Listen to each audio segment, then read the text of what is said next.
everybody, and welcome to Life Chats with Maggie and Bunny. I'm Maggie. And I'm Bunny.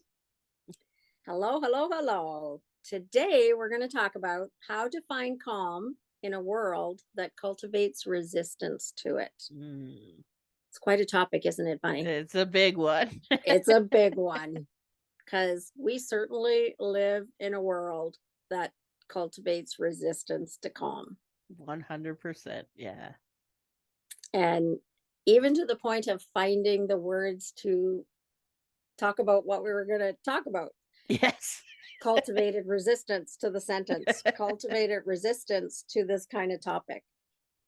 But I think it's so important for us to talk about that because we do live in a world that does not want us to remain calm. Well, I mean, if you just have to look at our media, either mainstream media, social media, any of that, to just see how it's always the next viral thing. It's always the talking about the next, the climate change and politics and heat waves and we live in a world, to me, and this is just my opinion, take it or leave it. We live in a world that cultivates anxiety. Right. And we need to be proactive if we want to let go of that. And if we want to choose something different. And for me, I choose to live in a world of calm. I'm working at that. I have to proactively work on that. Right. Because my body is open to anxiety. Yeah. Because I do believe that we live in a world that cultivates anxiety. And if you want something different, it's like when you're swimming upstream. You're working really hard to get where you're going, but you're hardly moving at all. Yeah. Where if you're not fighting against the current, it's easier to get somewhere. And I think when we're talking about finding calm in this world, we're fighting against the current that we live in. Right. Yeah. Like the rhythm of the world of what kind of is happening around us. Yeah. Yeah.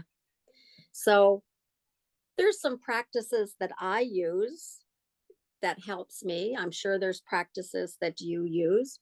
And I will say to our listeners, they don't have to be yours. Yeah. But if this conversation resonates with you and you want to find calm in a world that cultivates resistance to it, if you want to find calm in a world that I believe cultivates anxiety, find out what brings you calm. Go there. Go to that place. So I'll talk about a few. Bunny, you can talk about what you do, and we'll just go the way we normally do and take what you want, leave the rest, because that's kind of the way we do it here at Above and Beyond. We do not need you to believe what we believe. You can believe your own stuff. Just take what you want, leave the rest. So for me, I practice, and I call it a practice because I don't have it right all the time. I practice mindfulness and meditation. I get out in nature. Sometimes I just breathe. For me, breathing and intentional breathing brings in calm. And just like you're noticing right now, sometimes just slowing down how you talk, how you think, calm comes in a bit. My voice changes as I cultivate that. And I also limit media. If I see too much anxiety coming into my life, I will limit media, whether it is news media, whether it is social media. And well, I already limit my own social media. You know, I unfriend things that come that are negative, that are not what I resonate with. Yeah. And I snooze things that come that I don't want to be involved with. So yeah, what about you, Bunny? How do you find calm? Well, before we move on to that, I wanted to ask a little bit about what do you mean. I mean, I know kind of what you mean about mindfulness. But if somebody's new to listening and this is the first time they're catching us, what does mindfulness, like, what does that mean to you? What is it that you do? It's kind of like my mentor taught me, and I did take courses through a mindfulness mentor. And what he taught is it's the pause, connect, be mindful. Mm-hmm. Or you can even switch it around: connect, pause, be mindful, however you want. There are Right. three things but when you find a pause, say you're having a lot of anxiety, pause, Right. be mindful. Is it real? Just breathe into it. Connect for me is connect with your inner being, connect with your intuition, your soul, whatever you want to call it. Mm-hmm. Connect with your spirit, whatever it is to you. Connect. Right. Because in that connection, you find the truth. Mm-hmm. You find who you are.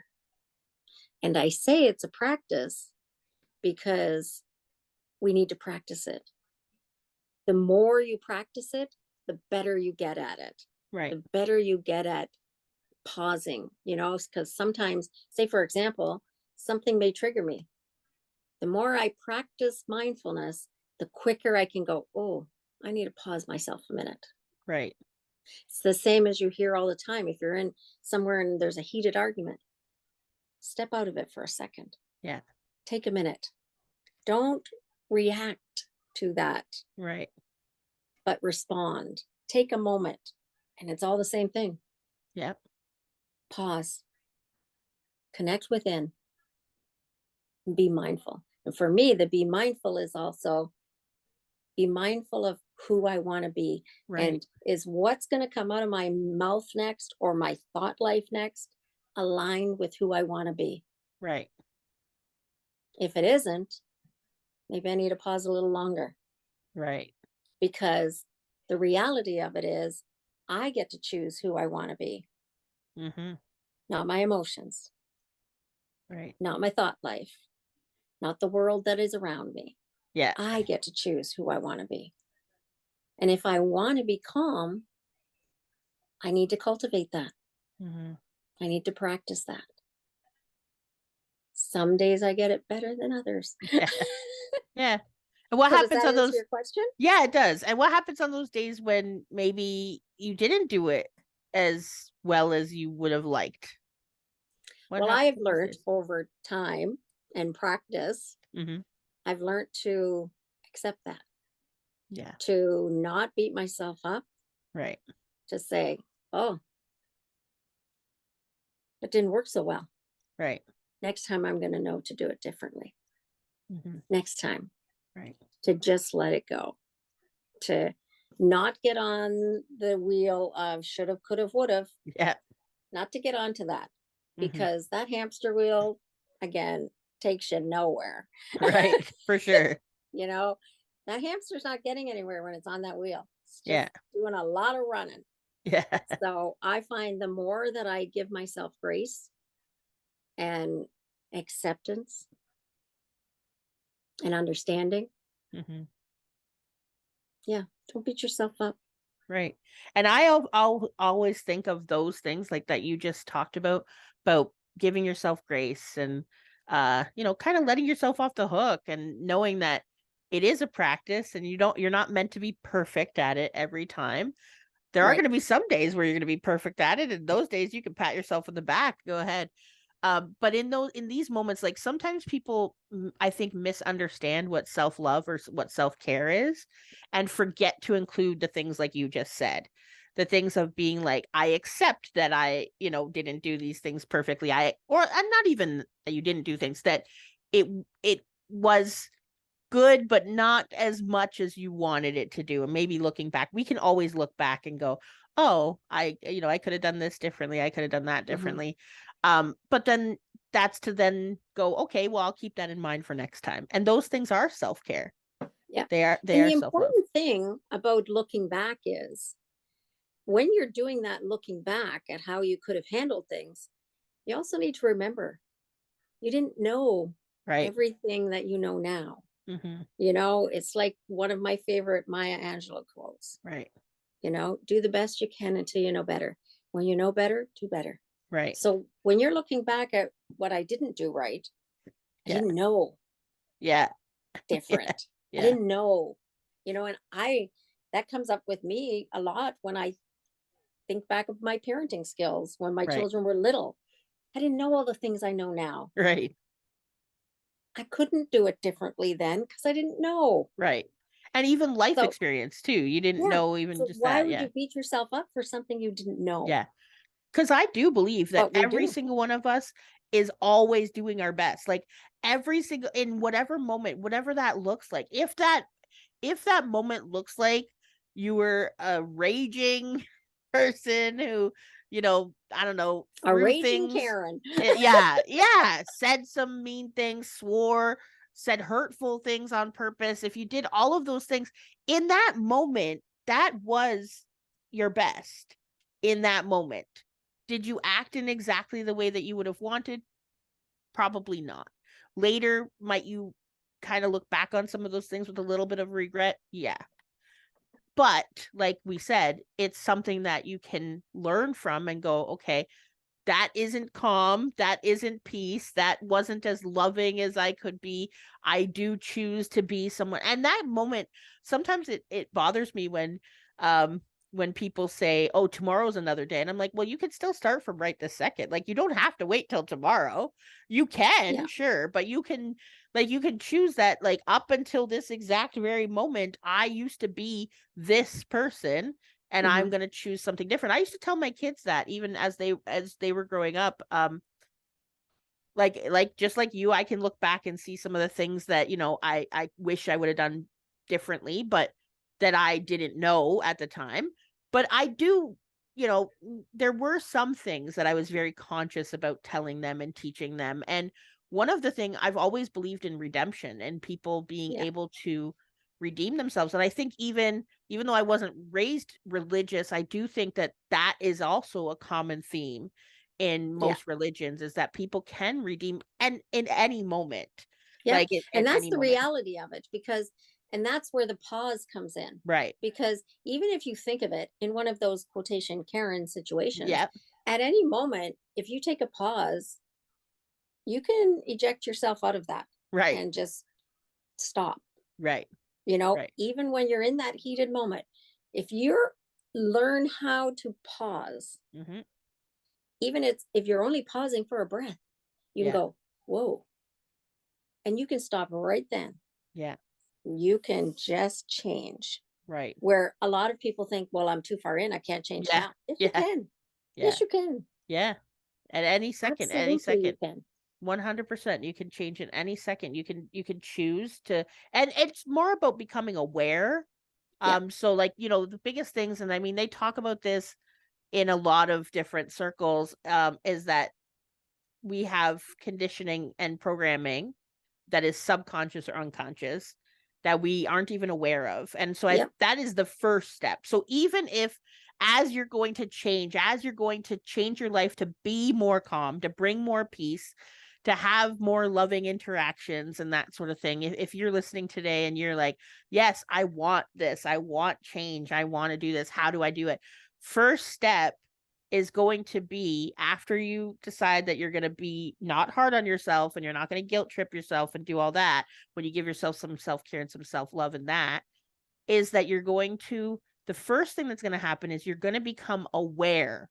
So Yeah. in those moments where you are like being the raging Karen, as if we want to use that term, poor Karens out there that are like this, but anyways, if you are the raging Karen, even if while you are saying the things and doing the things, you have that little part of you that says, what are you doing?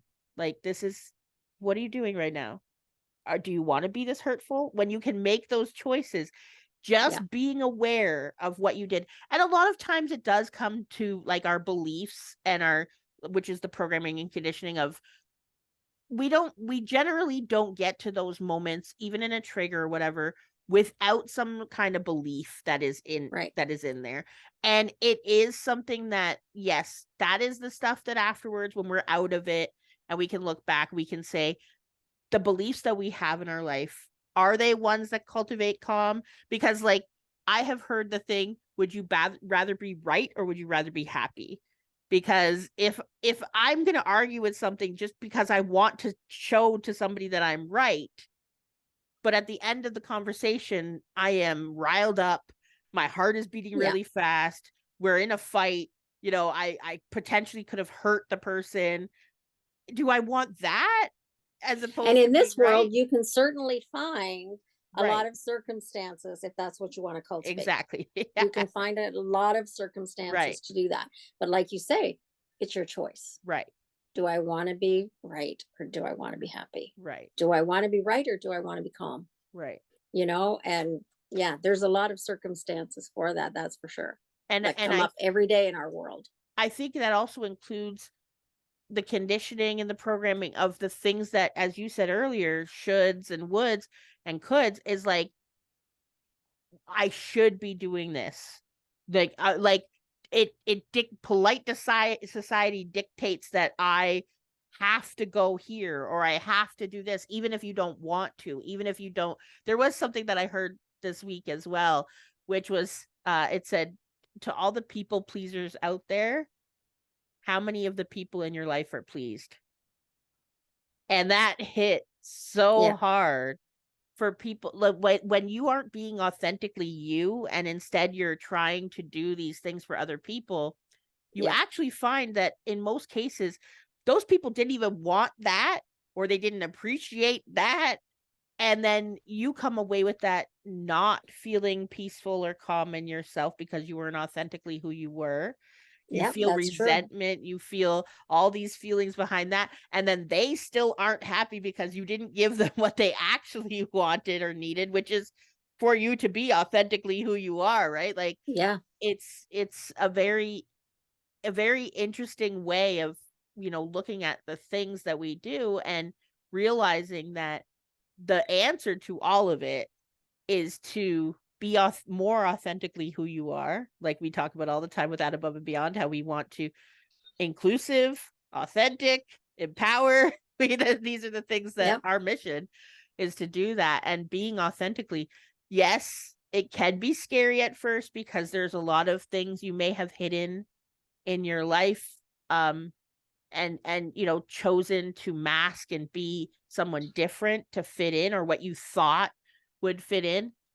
And then as you get older, I really do think that, women in particular, as they start hitting 40s, 50s, 60s years old, they start to kind of give give a shit less. Like, they don't care so much about what other people think about them. And I Yeah. and to me I that can just attest means, to that. and to me that just I feel like that just means they're stepping more into their authentic self.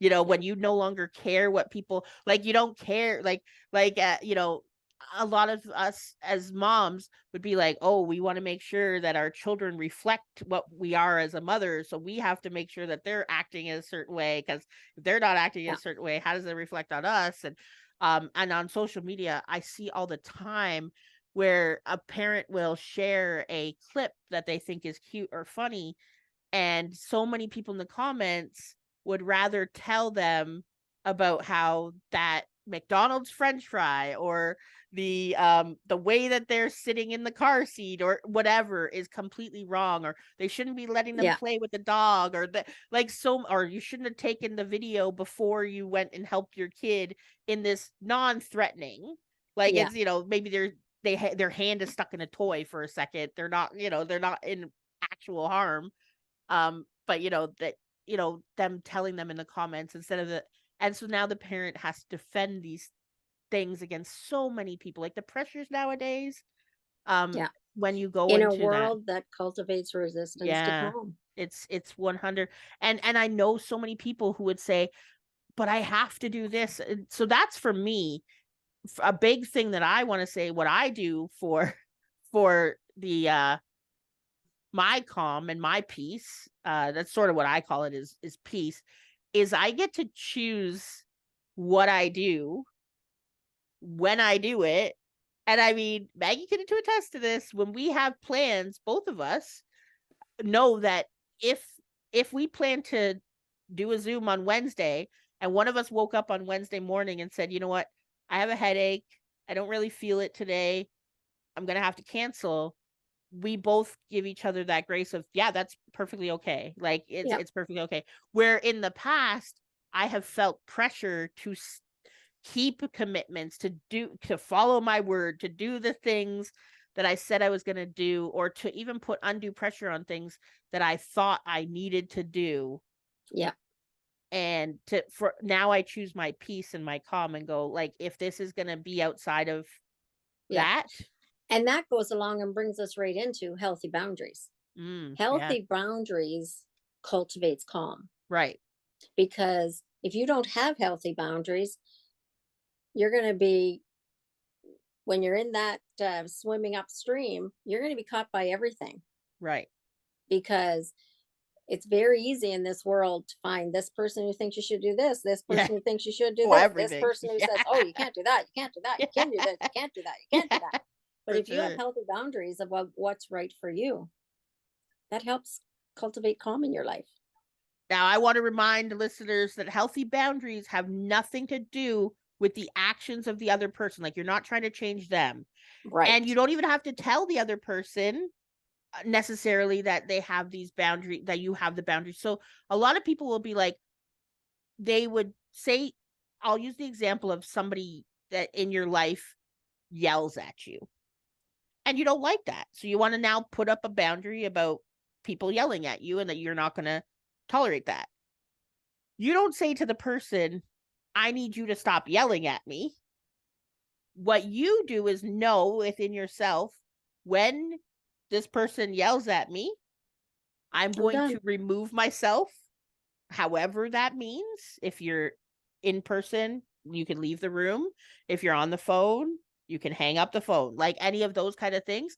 But that for you, you're going to, and it's a lot of times it will be like, I won't tolerate people yelling at me, regardless of who they are. It doesn't matter. But I won't tolerate that, or I'll only tolerate this. And those that's the way that boundaries, because I know sometimes with the way that people talk about boundaries, sometimes they get understood and they become almost like somebody saying, well, you have to stop yelling at me. Like, that's my boundary. You have to stop yelling at me. Maybe that's a topic we have to have about boundaries. Right. Maybe we will. Because it is true. Yeah. It is true. We'll have to look at that. But no, healthy boundaries to me is just for me. Yeah. I don't, like you said, I don't even have to tell you what they are. Yeah. You know, and one of those healthy boundaries is, like you said, I get to choose. Yeah. For me. Yeah. I don't give somebody else that power. Right. To choose for me. Right. I get to choose. The same as I get to choose happy. Right. I get to choose calm. Right. You know, and it's hard for people to grasp this when you're just finding out about it. Yeah. Because you can choose calm in turmoil. It's possible. Yeah. I remember when I used to have to take my mom to the emergency room, and I would just sit there and do my calm breathing. Nobody knew what I was doing, but I just do this practice of 2 breaths in, 2 breaths out, 2 breaths in, 2 breaths out. And I'm in that environment that's very hectic. Yeah.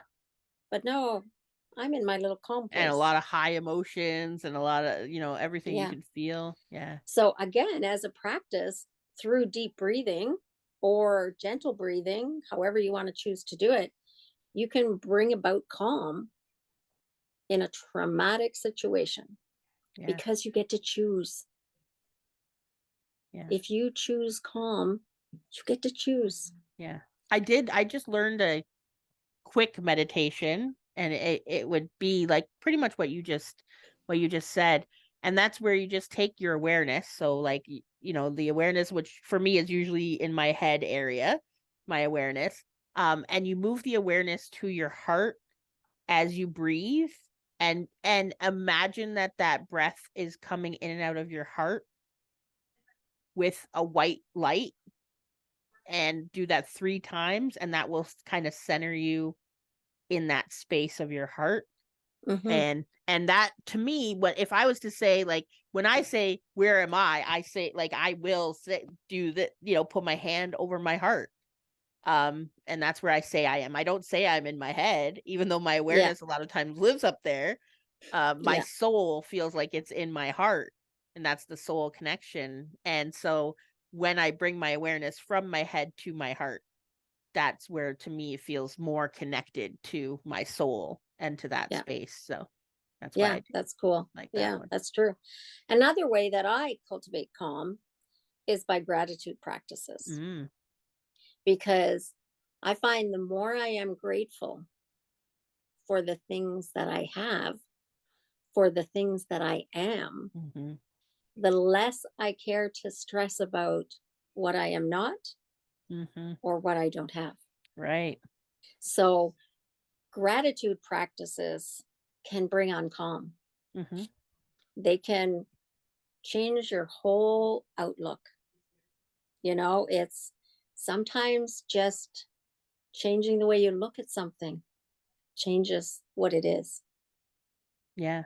Well, I know that you've also given advice to clients, and in your work outside of Out Above and Beyond, um, for people who to make a list of gratitude, of things that they're grateful for when they're not in a turmoil state, when they're in Right. their calm state, to look at as a reminder Yeah.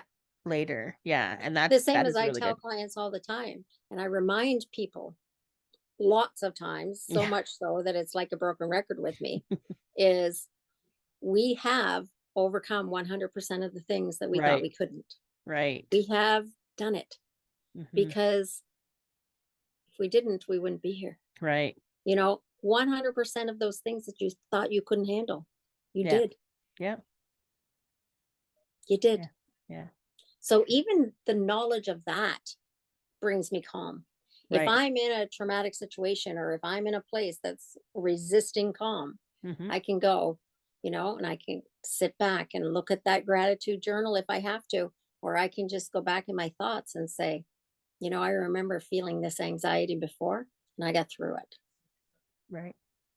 And sometimes that's enough to remind you, yep, and I can do it again this time. Yep. Yeah. Another thing that is good to cultivate calm is your social connections. Right. Do you hang around people who are calm? Mm. If you are around people who are resistant to calm, odds are you're going to be swimming upstream Yeah. and For the sure. current's going to be pretty rough. And you're gonna know too, because there's those people that that you've hung out with or you've talked to on the phone, that after you leave their space, you feel tired, or you feel drained, or you feel anxious, or you feel something other than calm and energized. Yeah. Um, and then we're not saying don't hang out with those people or don't think of those No. people or anything like that, but just be aware that in Mhm. those moments you'll have that, and maybe you'll need a little bit of extra, calm, um, Yeah. cultivating afterwards. And I think it's also important in this chat to also touch on professional help, Hmm. because sometimes to get calm in our life, we need professional help, Right. especially if it's deep rooted stuff. Hmm. If you're in an abusive situation, Right. if you're in a highly toxic situation, Hmm. sometimes you need help to get out of that. And Hmm. that's where here, both Bunny and I always encourage professional help Right. Whatever with that our looks like. clients, Yeah. with people that we happen to meet.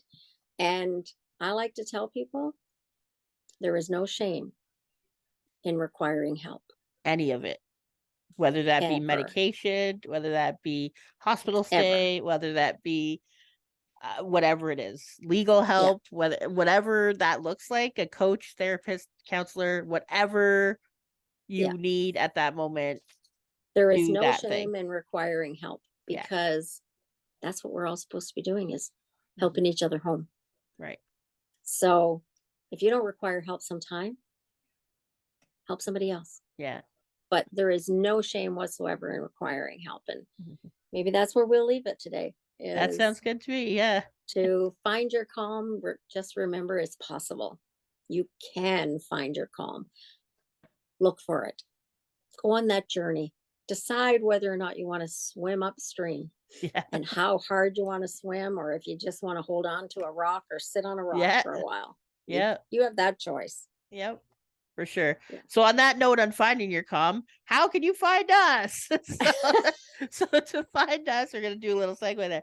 To find us, you're gonna go to our website at aboveandbeyond.com or email us at aboveandbeyond@gmail.com. All of our information is there for all of the exciting things that we do. And if you need to find more episodes of our podcast, you can also find us on YouTube, on Facebook, and Spotify, and everywhere else that you can find your podcasts. So instead of our usual goodbye message, let's go namaste. Find your Namaste. calm.